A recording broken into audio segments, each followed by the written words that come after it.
Chemistry class 9 बाब 6 solutions सबक चौथों डायल्यूशन ऑफ सॉल्यूशन। आवां केमिस्ट्री जो उस्ताद नजुल चन्ना अवां खे सिंध ऑनलाइन स्कूल में भलीकार। असांजे जो कि लेक्चर जा मौजू आहिनि dilute solution, concentrated solution and dilution of solution. छिड्रोगार डायल्यूट यानी छिड्रोगार, कंसंट्रेटेड यानी घाटोगार, डायल्यूशन ऑफ सॉल्यूशन यानी कंहिं बि गार खे छिड्रो करणु या गार मां वधीक ॿियो गार ठाहिणु। डायल्यूशन ऑफ सॉल्यूशन सॉल्यूशन खे डायल्यूट करणु यानी गार खे छिड्रो करणु या घाटे गार मां हिकिड़ो नओं छिड्रो गार ठाहिणु। इन खे असां बाद में सम्झूं था। पहिरियां हीअ ॻाल्हि सम्झूं त असांखे इहा ख़बर आहे त हिकिड़ा बुनियादी इस्तिलाह गार जे लिहाज़ खां इस्तेमालु थींदा आहिनि। हिकिड़ो आहे डायल्यूट सॉल्यूशन ऐं ॿियो आहे कंसंट्रेटेड सॉल्यूशन। डायल्यूट सॉल्यूशन माना छिड्रो गार ऐं कंसंट्रेटेड सॉल्यूशन माना घाटो गार।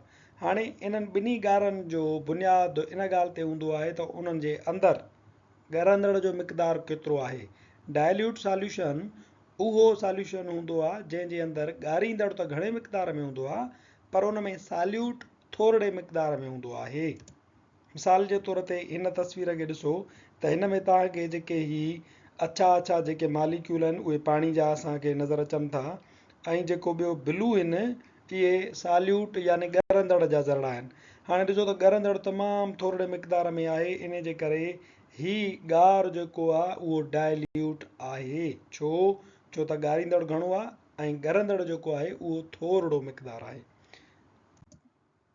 हाणे वरी असां जेकॾहिं तव्हां हिन तस्वीर खे ॾिसो त हिन में ॾिसो त तव्हांखे ॻरंदड़ जो मिक़दारु घणो नज़र ईंदो ऐं ॻारींदड़ जेको आहे उहो हिन जी भेट में घटि आहे। हिन जी भेट में बि ॻारींदड़ हिते घटिजी वियो आहे, ॻरंदड़ वधीक इन जे करे हिन गार जो रंग बि हिन खां वधीक घाटो आहे। त इहो आहे असांजो कंसंट्रेटेड सॉल्यूशन। उन जे अंदरि छा थींदो आहे त relatively large amount of solute present हूंदो आहे। हिन जे अंदरि ॻरंदड़ जो हिननि ॿिन्ही खां वधीक मिक़दारु मौजूदु हूंदो आहे ऐं सॉल्वेंट जो मिक़दारु रिलेटिवली लेसर हूंदो आहे हिननि खां। अहिड़ो गार जंहिंजे अंदरि ॻरंदड़ जो मिक़दारु वधीक मौजूदु हुजे उनखे चइबो आहे कंसंट्रेटेड सॉल्यूशन, घाटो गार।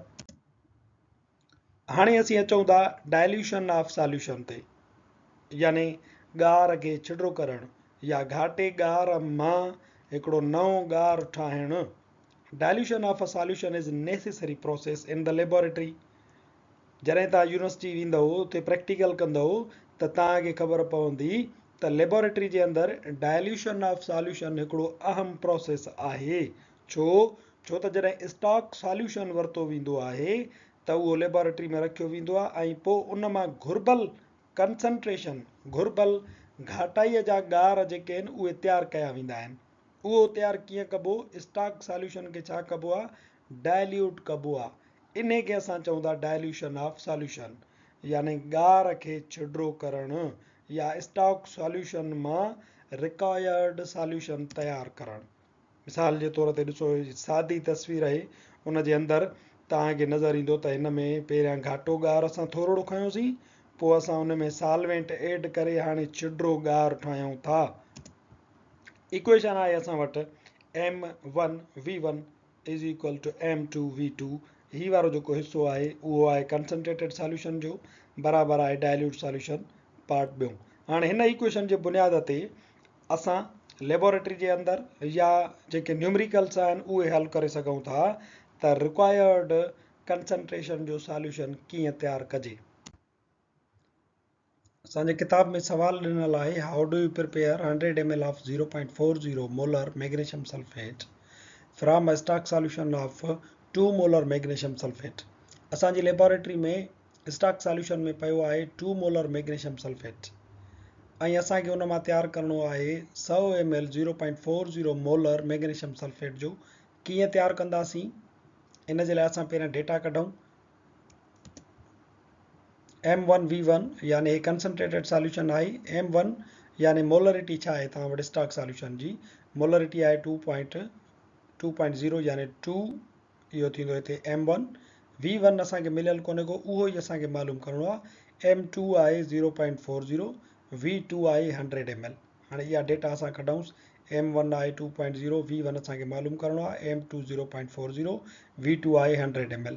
इहा ई इक्वेशन आहे। इन इक्वेशन खे असां रीअरेंज कंदासीं। V1 हिते हूंदो, M1 हिननि जे डिवीजन में हलियो ईंदो। V1 बराबरि आहे M2 V2 अपान M1। हाणे असां M2 V2 जा हिते रखूं वैल्यूज़। 0.40 ज़रबिया 100 वंडिया M1 छा आहे असां वटि 2.0। हाणे V1 असांखे हिननि खे ज़रब करण खां पोइ वंड करण सां मिली वेंदो, उहो आहे 20 ml V1। हाणे M1 छा आहे 2.0, V1 छा आहे 20 ml। हाणे असांखे ही सॉल्यूशन जेको आहे डायल्यूटेड सॉल्यूशन उहो तयारु करण में सवलाई थी वई। यानी छा कंदासीं, 20 ml 2 मोलर मैग्नीशियम सल्फेट जा हिन मां जेको तव्हांजो स्टॉक सॉल्यूशन आहे उन मां 20 ml V1 हिन जो 20 ml असां कढंदासीं ऐं 100 ml जेका माप कंदड़ फ्लास्क हूंदी उन में पहिरियां 20 ml लाहींदासीं, पोइ असां उन में पाणी विझंदा वेंदासीं, बराबरि कंदासीं वञी 100 ml ते। हाणे तव्हांजो तयारु आहे 0.40 मोलर सॉल्यूशन छाजो, मैग्नीशियम सल्फेट जो, जेको इहो असांजो सवालु हुयो। ॿियो सवाल ऐं प्रॉब्लम ॾिनल आहे, how would you prepare 500 cm³ of 0.20 molar sodium hydroxide aqueous from a stock solution of 1.5 molar sodium hydroxide. असां वटि स्टॉक सॉल्यूशन में छा पियो आहे, 1.5 मोलर सोडियम हाइड्रोक्साइड पियो आहे। असांखे छा तयारु करिणो आहे, उन मां 500 cm³ यानी 500 ml 0.20 molar sodium hydroxide aqueous तयारु करिणो आहे। aqueous माना हिन में बक़ाया पाणी पवंदो। हाणे असां वरी हिन जी डेटा कढूं। M1 V1 जे लिहाज़ खां ई M1 V1 आहे कंसंट्रेटेड सॉल्यूशन यानी स्टॉक सॉल्यूशन। M1 आहे 1.5 मोलर, V1 असांखे मालूम करिणो आहे।